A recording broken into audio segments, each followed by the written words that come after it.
we're working to connect a region of over 600 more bridges between our lands.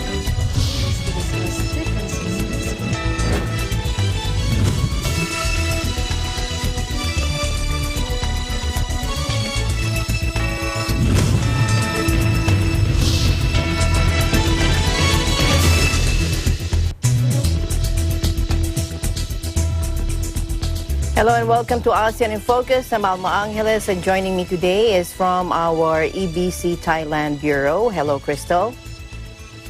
Hi, Alma, and to all our viewers. Yes, I am Crystal Mapa from EBC Thailand Bureau. Starting off this week's news and stories around the dynamic Asean region. On today's headlines. Metro Manila will remain under general community quarantine along with the provinces of Bulacan, Cavite, Laguna, Rizal, effective today to April 4 to bring down the surge of COVID cases in the country, according to Malacanang. Security forces in Myanmar shot dead an anti-coup protester Sunday as the Australian government confirmed it is assisting two nationals who were detained after trying to leave Yangon. North Korea's diplomats in Malaysia shuttered their embassy and flew out of the country Sunday after Pyongyang severed diplomatic ties over the extradition of a citizen to the U.S. And Indonesia's first football stadium with a retractable roof is still buzzing despite the pandemic and monsoon rains.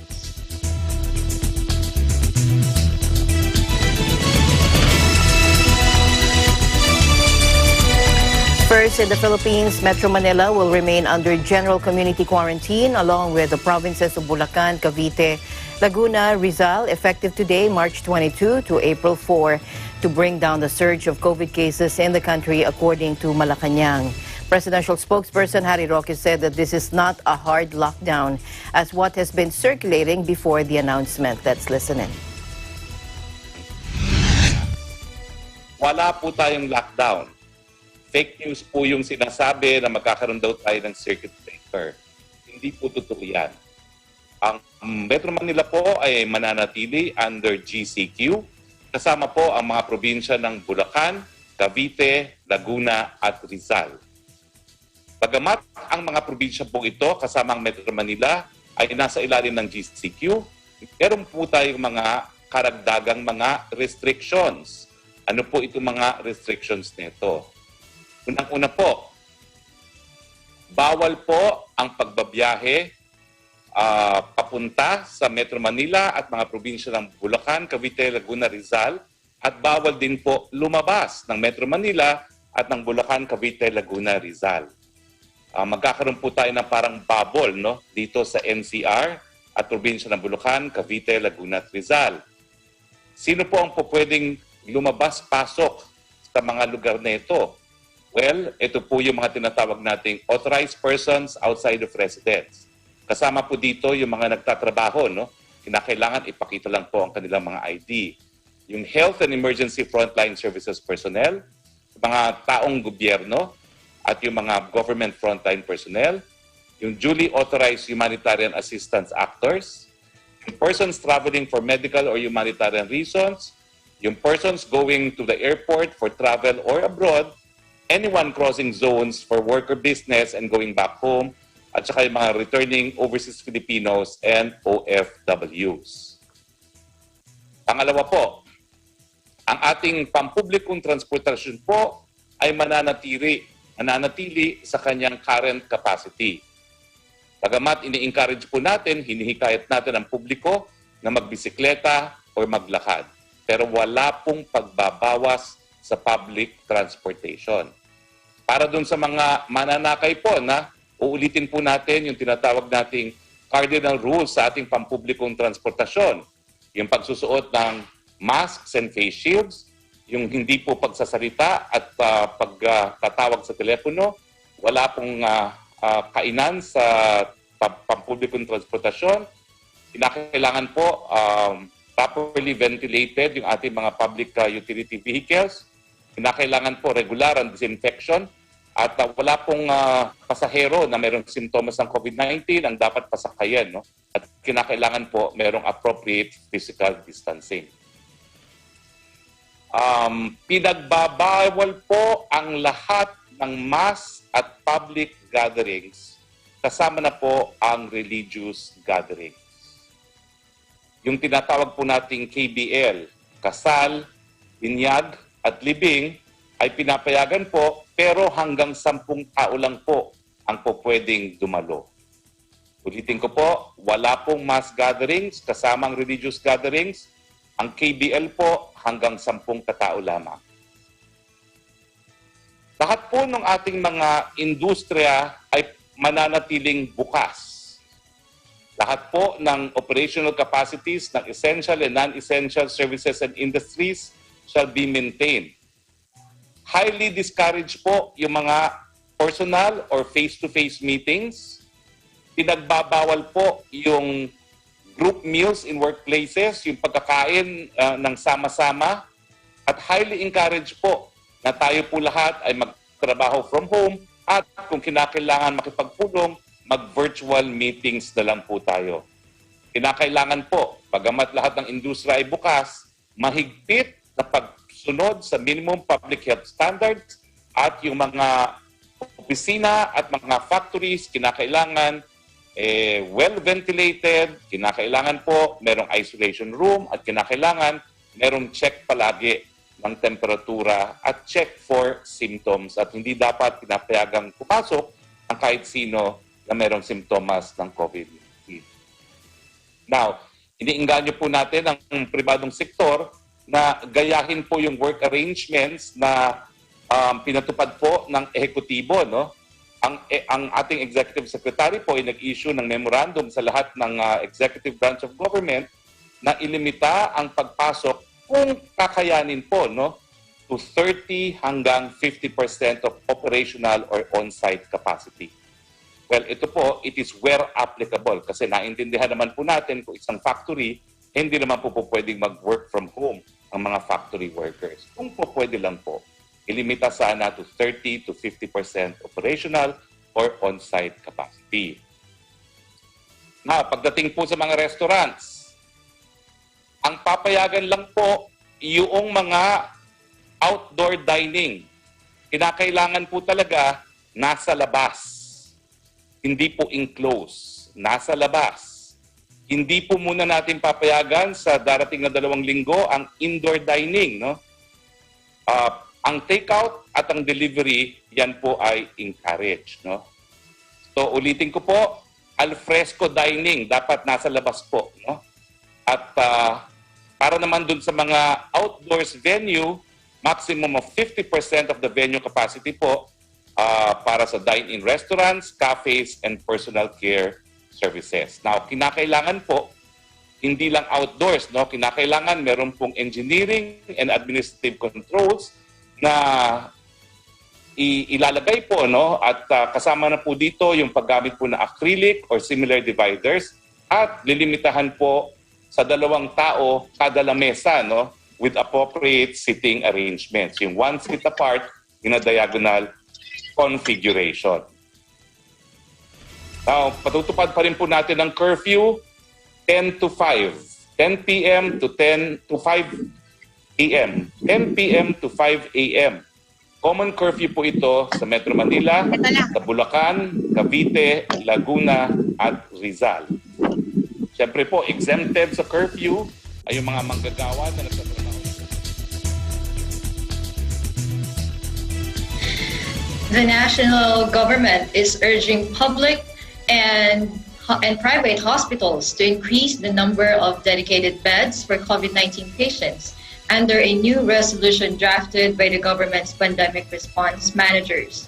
Presidential spokesperson Harry Roque made this announcement through Interagency Task Force for the Management of Emerging Infectious Diseases, Resolution number 104, after health authorities said the occupancy of intensive care beds for COVID-19 in Metro Manila hospitals was alarming following a spike in COVID-19 cases in the region.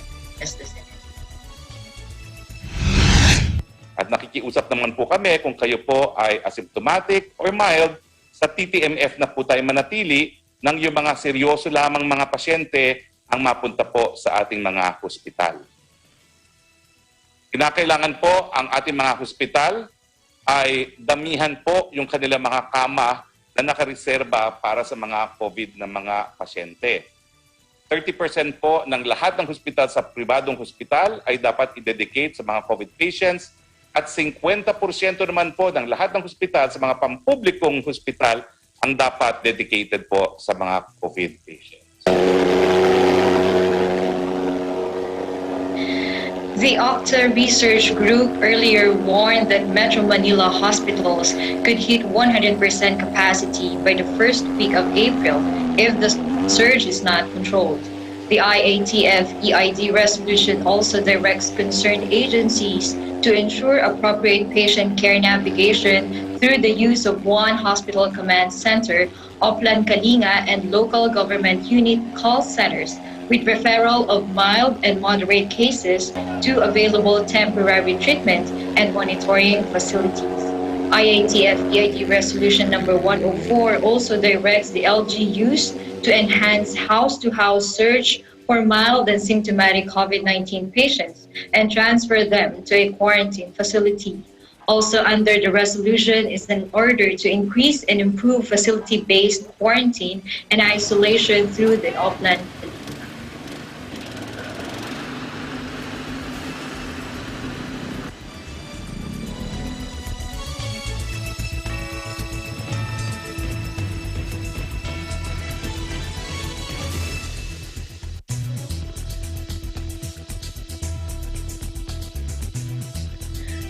WHO says Cambodia at critical point versus against COVID-19, according to Khmer Times. We have a live report coming in from Cambodia. Hi, Crystal. Hi, Crystal. You are right. The World Health Organization, or WHO, said on Friday that Cambodia is at critical point in fight against COVID-19, calling on everyone to do what they can to fight against the disease. The Southeast Asian country has been enduring the third community COVID-19 outbreak since February 20, with at least 1,062 people infected and 3 deaths so far. The recent COVID-19 outbreaks are most likely caused by the new variant, which transmits more quickly than the previously circulating virus, the WHO said in a joint statement with the Ministry of Health.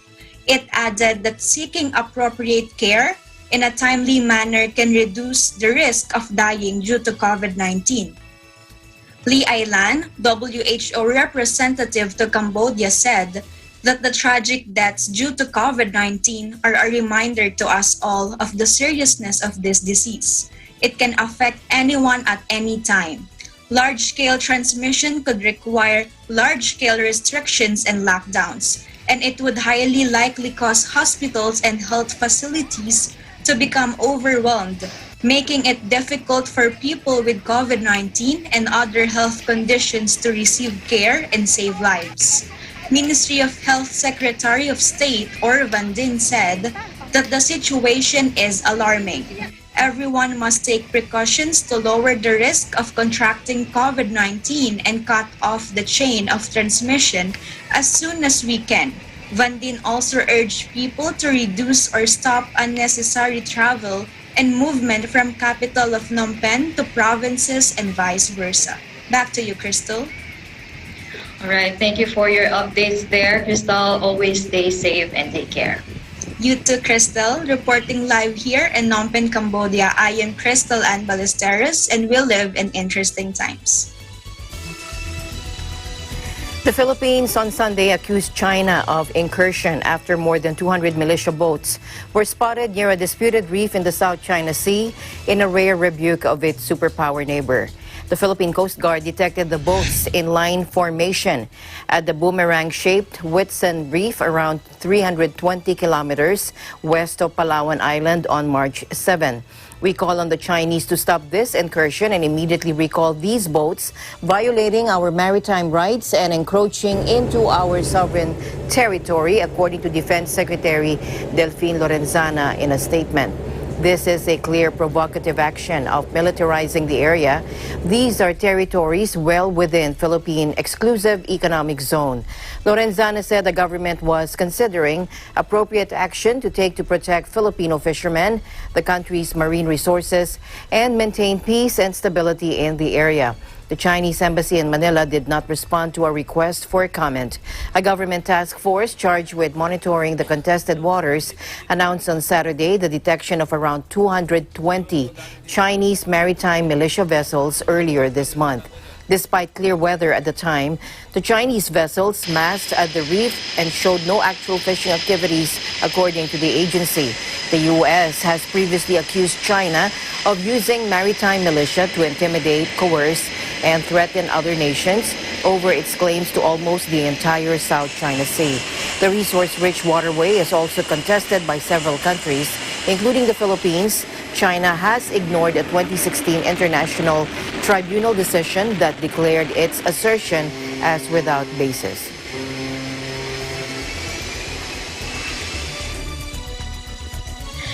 Security forces in Myanmar shot dead an anti-coup protester Sunday as the Australian government confirmed that it is assisting two nationals who were detained after trying to leave Yangon.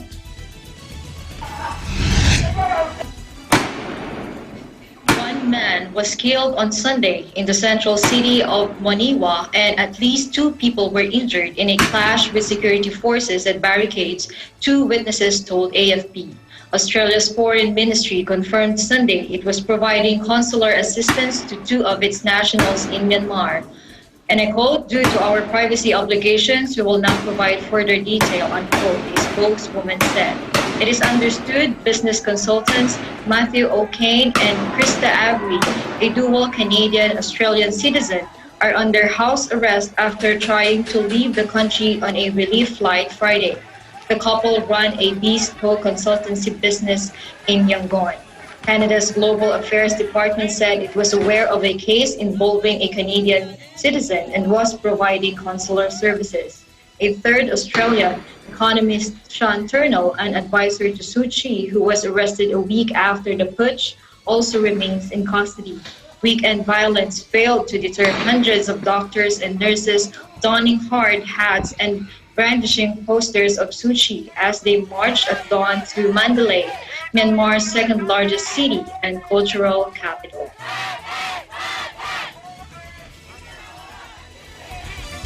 In a related news, a Burmese journalist with the BBC's Myanmar language news service was detained on Friday as civilians fled the coup-hit country's largest city after the junta's deadly crackdown on dissent. BBC News Burmese journalist Ang Tu Ra was taken away by men in plain clothes while reporting outside a court in the capital, Naypyidaw, according to the British broadcaster. The man had arrived in an unmarked van at around midday and demanded to see him and Tan Haik Ong, a journalist for local media outlet Muzima, according to the BBC. The BBC's official press Twitter account said it was extremely concerned about Ang Tura, adding, quote, "We call on the authorities to help locate him and confirm that he is safe." Muzima said that Eteke Ang was also arrested in the capital on Friday, according to its official Facebook page. Since the coup, more than 30 journalists have been arrested, according to the Assistance Association for Political Prisoners Monitoring Group. Among the detained is Tain Zhao, a photojournalist with the Associated Press, who has been charged with causing fear, spreading false news, or agitating directly or indirectly a government employee.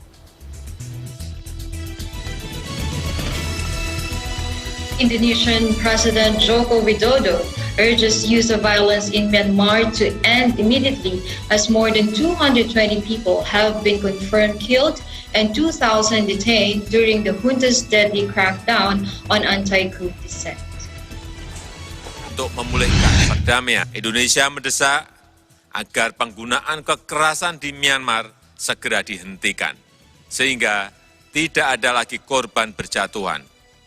Keselamatan dan kesejahteraan rakyat harus menjadi prioritas utama. Indonesia juga mendesak agar dialog, agar rekonsiliasi segera dilakukan untuk memulihkan demokrasi, untuk memulihkan perdamaian dan untuk memulihkan stabilitas di Myanmar. Atas nama pribadi dan seluruh rakyat Indonesia, saya menyampaikan duka cita dan simpati yang dalam kepada korban dan keluarga korban akibat penggunaan kekerasan di Myanmar.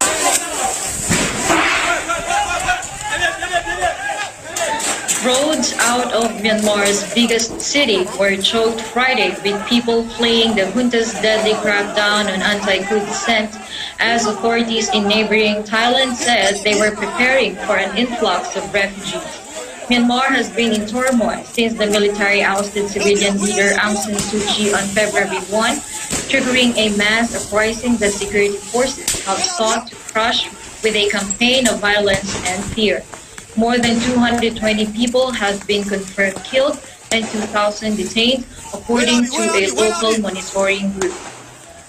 The junta this week imposed martial law over 6 townships in Yangon, the nation's former capital and commercial hub, effectively putting nearly 2 million people under direct control of military commanders. Across the Myanmar border in Thailand's Tak province, authorities said they were preparing shelters for an influx of potential refugees. About 90,000 refugees from Myanmar already live along the porous border, fleeing decades of civil war between the military and ethnic groups.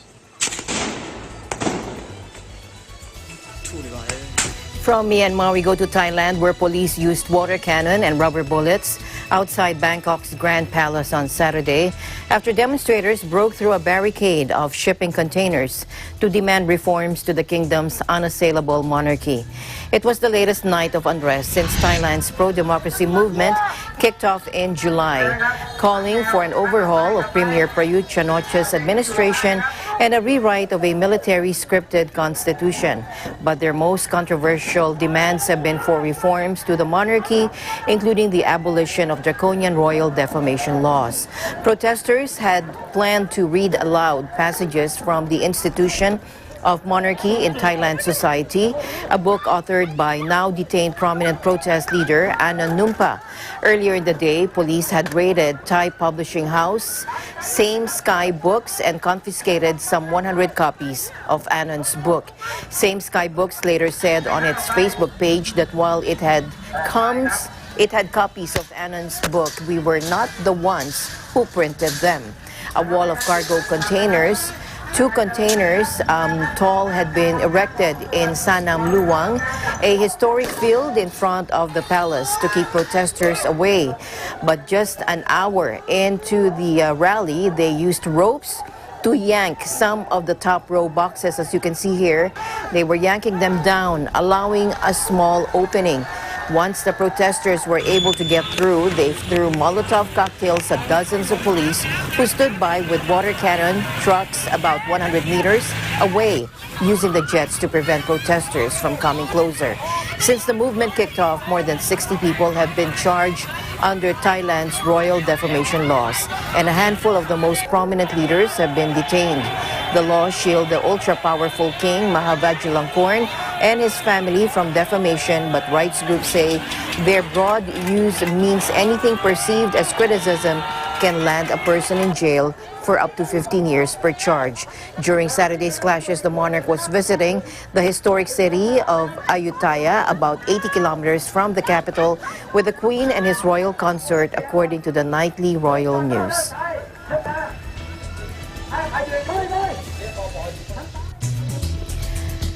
Crystal and I will be back with more news here on ASEAN in Focus after this break.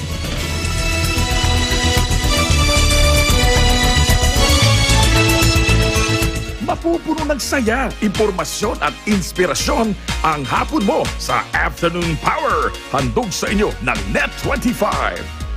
Sasabay sa inyong tanghalian ang inyong Happy Time Barkada at 12 noon. Alamin ang mga pangyayari sa ASEAN nations, ASEAN in Focus at 2 p.m.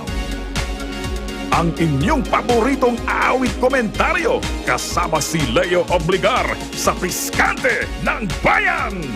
At mga balita sa iba't ibang panig ng bansa, hatid sa atin sa Aguila Probinsya. Siksik ang hapon mo mula Lunes hanggang Biyernes. Ang inyong afternoon power sa Net 25. Kumanta, sumaya tayong lahat.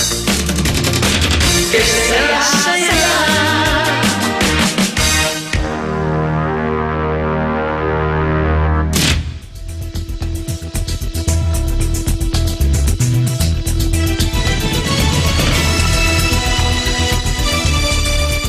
Welcome back to the program. A 15-year-old hostage who was among 5 Indonesians snatched from Tambisan waters off Sabah's east coast last year was rescued by the Philippines military during a firefight. Khairul Kastimaran managed to flee from his captors and run towards Philippine troops who were in a gun battle with the notorious Abu Sayyaf kidnap leader, Sub-Commander Mike Apo, on an island in Tawi-Tawi close to Sabah on Saturday. Earlier reports stated that Mike Apo was killed, but 2 other gunmen fled during the firefight, which began at around 6:45 a.m. and lasted 5 minutes. Philippine military sources confirmed that the teenager was rescued unhurt at about 6:30 a.m. on Sunday. He is now under the safe custody of the security forces. The boy was initially thought to be an adult and presumed to have escaped his captors last year, but he was apparently recaptured and taken hostage again.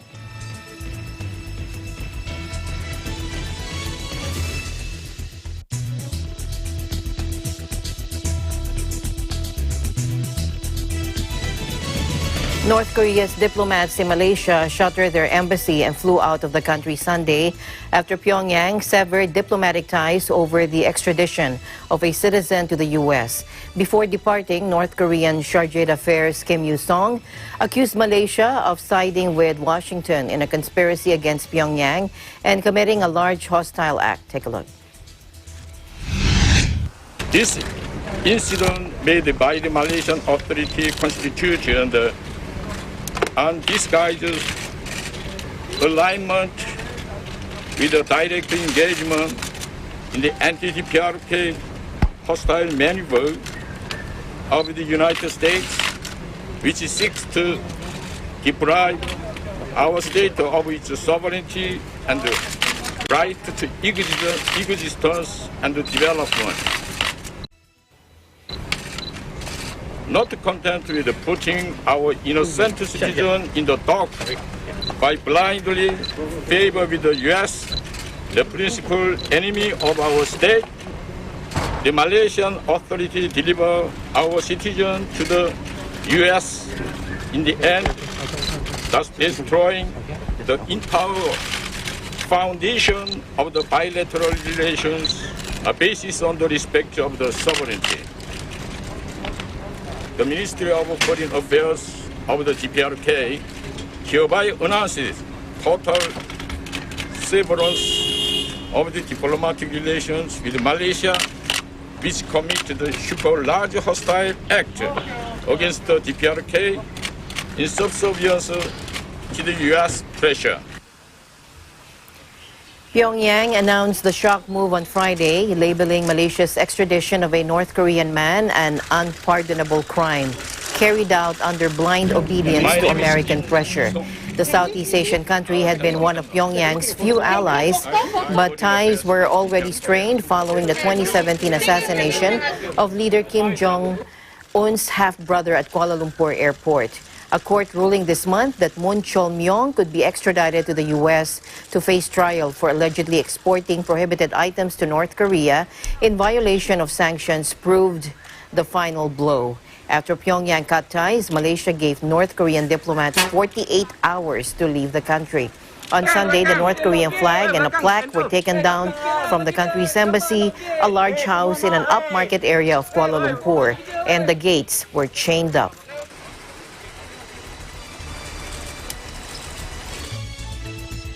The growing strength of religious conservatism in Indonesia fuels fears of rising intolerance as schoolgirls, female teachers, and civil servants across the Muslim-majority country are often forced or pressured to wear Islamic head coverings, according to a report published by Human Rights Watch. The government recently issued regulation banning state schools from forcing any female student, Muslim or non-Muslim, to wear headscarves.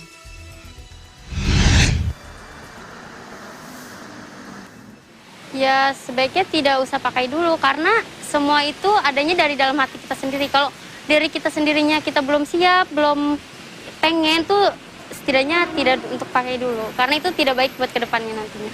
Maka sekolah tidak boleh sama sekali membuat peraturan atau himbauan kepada peserta didik untuk menggunakan model pakaian kekhususan agama tertentu sebagai pakaian seragam sekolah, apalagi jika tidak sesuai dengan agama atau kepercayaan peserta didik.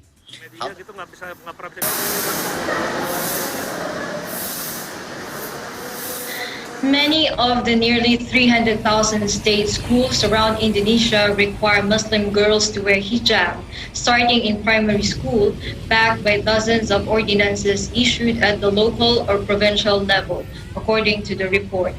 The issue made headlines earlier this year after a young non-Muslim pupil in Sumatra was pressured to cover up, triggering a backlash. The student refused and her parents later secretly recorded a meeting with an official who insisted that school rules required all girls to wear hijab regardless of their religion.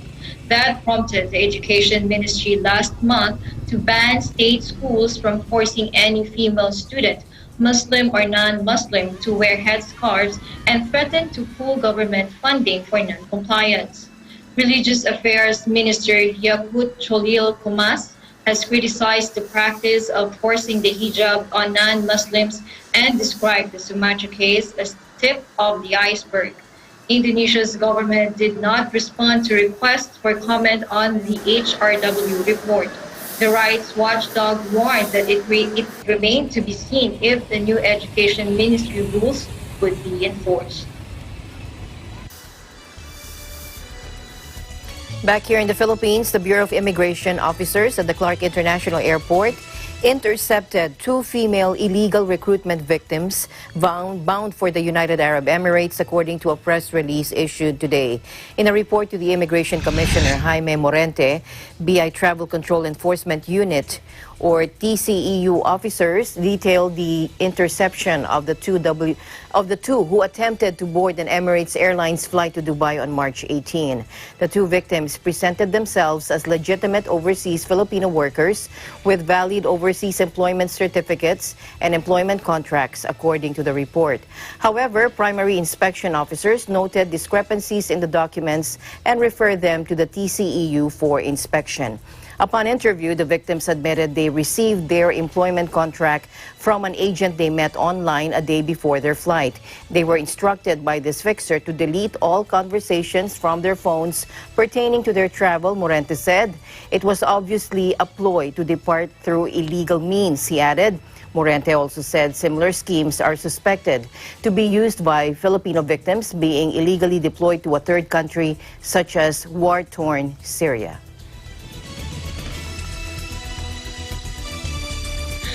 Some 2,266 police medical frontliners have so far been inoculated with coronavirus disease 2019 vaccines, the Philippine National Police reported on Monday.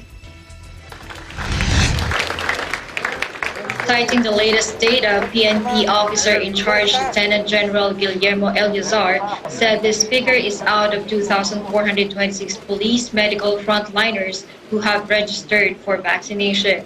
Eleazar said only 103 personnel have experienced minor adverse reactions to the vaccine, while 160 PNP members were not allowed for medical reasons. However, he said these reactions often quickly disappeared and posed no harm to the inoculated police personnel. Eleazar said 1,773 police personnel in Metro Manila and other regional offices have been vaccinated with the Chinese-donated Sinovac Biotech's CoronaVac vaccines, while 493 were injected with a COVAX facility-donated AstraZeneca jab, of which an initial 700 doses were given to the PNP. On Sunday, the PNP logged 139 new cases increasing the total number of COVID-19 infections among police officers to 13,147. Recoveries reached 11,712 with 14 move-ons. Eleazar said that 48 patients are recuperating in hospitals while 1,351 in quarantine facilities. The death toll remains at 36.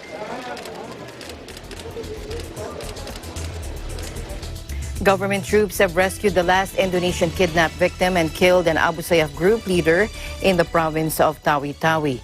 Lieutenant General Corleto Binluan Jr., commander of the Western Mindanao Command, or Westmincom, said Mod Khairuldin, 15, was rescued around 6:30 a.m. Sunday in Kalupag Island, Languyan, Tawi-Tawi. Khairuldin is among the 5 Indonesian fishermen the Abu Sayyaf abducted from a Sabah registered trawler on January 16, 2020 in the waters between Tambisan and Kuala Meruap, Lahad Datu, Sabah, close to the Philippine Sea border.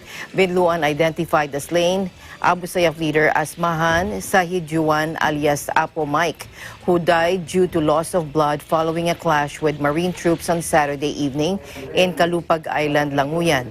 The other 3 Indonesians, Rizwan Tuhayano, 27, Arizal Castamiran, 29, and Arisa Dahalan, 41, the fishing boat skipper, were earlier rescued around 10:30 p.m. Thursday off Pasigan Island, South Ubian. The ASG bandits killed one of the 5 Indonesians, Labaa, 32, who tried to escape at the height of a clash with government troops on September 29, 2020 in Barangay Maligay, Patikul, Sulu. Brigadier General Arturo Rojas, 2nd Marine Brigade Commander, said that the ASG bandits sailed to Tawi-Tawi bringing along the captives, while evading the ongoing intensive military operations in Sulu. Lieutenant General Cirilito Sobihana, Armed Forces Chief of Staff, fetched Khairuldin on Sunday from Tawi-Tawi to the city, where he reunited with the other 3 rescued Indonesians.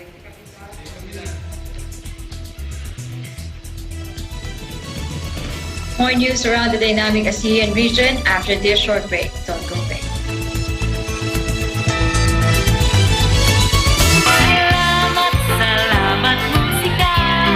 Lahat ng panahon, maaasahan ka. Salamat, salamat musika. Itong munting mundo ay napapasigla. Salamat musika. Salamat musika. Salamat musika.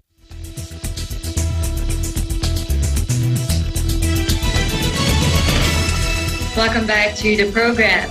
Air travelers affected by the new quarantine restrictions may avail of several options for their upcoming flights. Budget carrier Cebu Pacific said on Sunday night that its flights would continue to operate as scheduled until March 24. In an advisory, Cebu Pacific said those who would opt to postpone their flights may rebook their tickets. They could also choose to refund or place the ticket value in a travel fund. The carrier earlier announced the removal of change fees, giving passengers the option for a limited rebooking. Updates on flights scheduled from March 25 to April 4 will be provided in the coming days. AirAsia Philippines, in a statement, assured regular flight operations via Manila to and from domestic destinations for essential travelers. Passengers with flights from March 22 to April 4 may move their flights from April 5 to June 30. Unlimited flight changes with no additional cost and subject to seat availability may also be availed of. They could also choose to retain the ticket value to their loyalty account. Under the general community quarantine status, only essential travel is allowed in and out of Metro Manila and the provinces of Bulacan, Cavite, Laguna, and Rizal starting March 22 to April 4. This is described as a travel bubble where residents will only be allowed to travel within the respective province.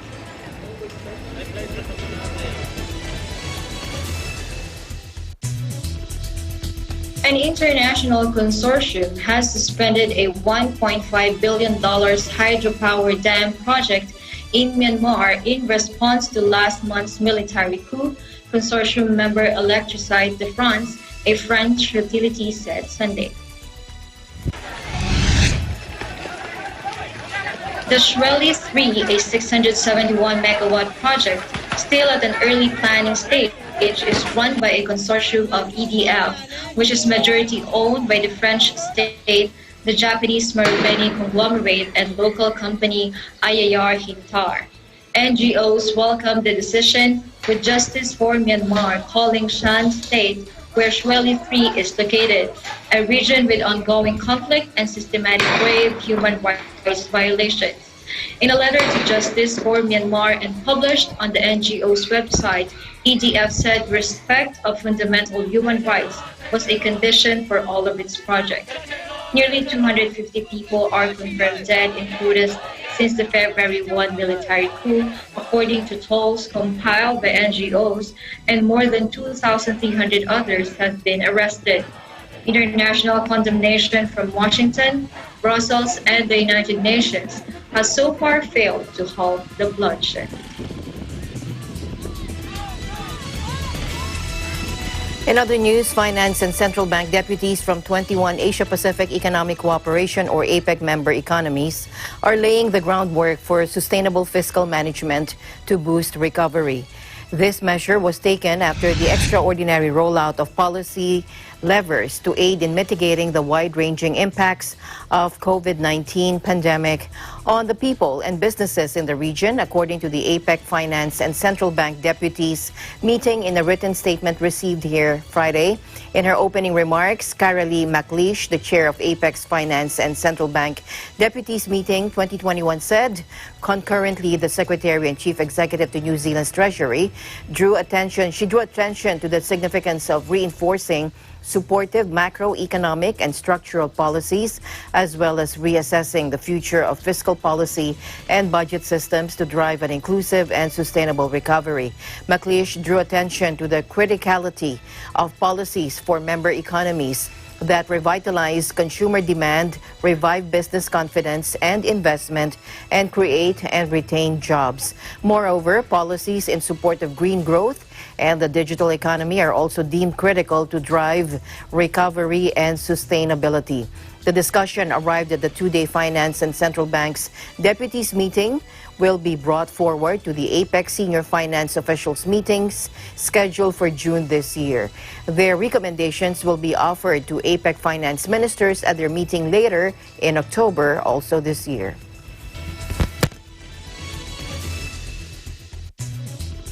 Going back to Philippines, the Department of Transportation Friday inaugurated 3 seaport projects in different parts of Palawan that are expected to bring enhanced connectivity and mobility in the province and boost the region's economy.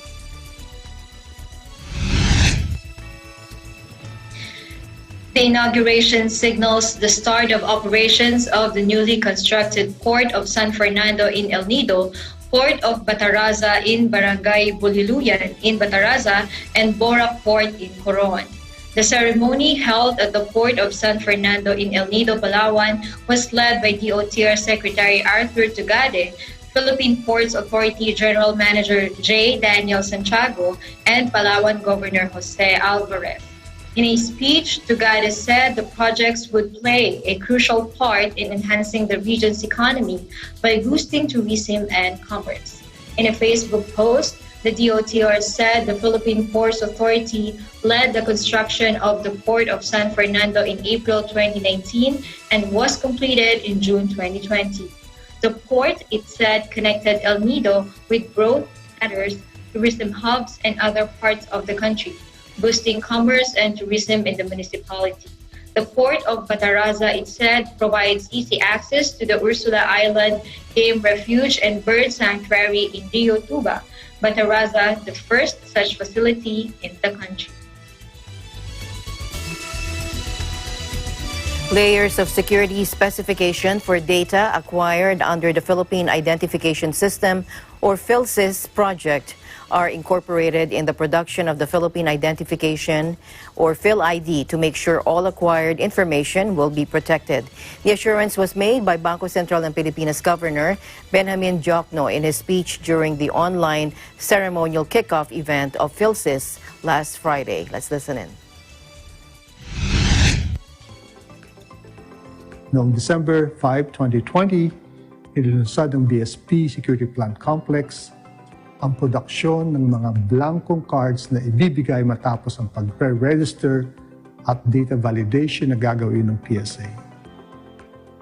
Ang pag-issue ng PhilSys number o PSN, parang PhilID, ay ang huli sa 3 hakbang sa proseso ng pagre-rehistro sa PhilSys, ang pagbubukas ng mga account. Sa pamamagitan nito, magiging mas madali para sa mga bangko at ibang institusyon na paglingkuran ng ating mga kababayan sa low-income segments na lubos na nangangailangan ng tulong. Sa pamamagitan ng PhilSys, hindi lang mas madali at magaan ang pagbukas ng bank account, kundi maaari ring mas mapadali ang paggamit at mas gumanda pa ang ibang serbisyo ng mga bangko at iba pang institusyon. Isa sa layunin ng National ID ang pagbigay access sa serbisyong pinansyal na kadalasan ay nahahadlangan ng kawalan ng valid ID. Sa 10 milyong Step 1 registrants natin noong 2020, mga 70% ang nagsabi na wala silang bank accounts. Kaya ikinagagalak ko na ang Land Bank ay kasama natin sa registration centers itong taon upang mabigyang pagkakataon ang mga wala pang bank accounts na makapagbukas. Based on PSA records, Chua said more than 10 million individuals have already completed the Step 1 registration process of PhilSys since it was implemented in October last year.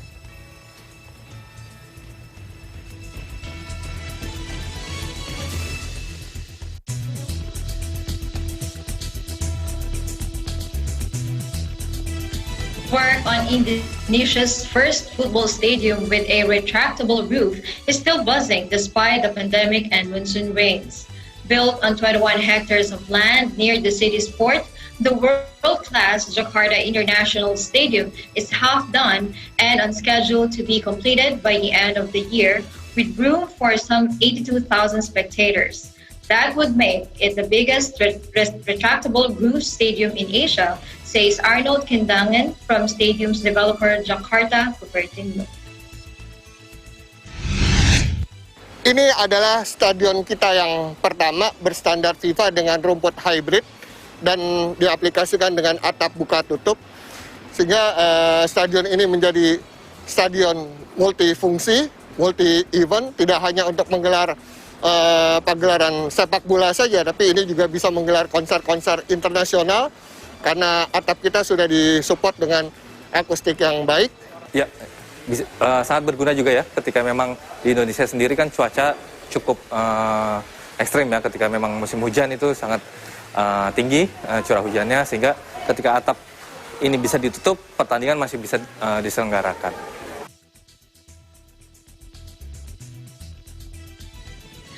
Built on 21 hectares of land near the city's port, the world-class Jakarta International Stadium is half done and on schedule to be completed by the end of the year, with room for some 82,000 spectators.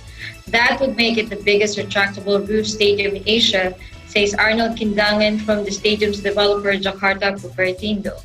The new facility, slated to be some 73 meters high, will feature a 360-degree sky view deck on its top floor, giving spectators a clear view of the mega city and Java Sea.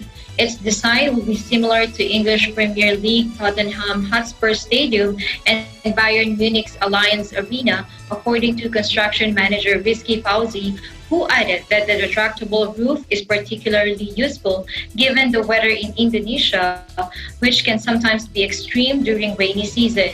The new stadium is set to host top-tier Indonesian club Persija Jakarta for football, Indonesia's most popular sport, as well as music concerts.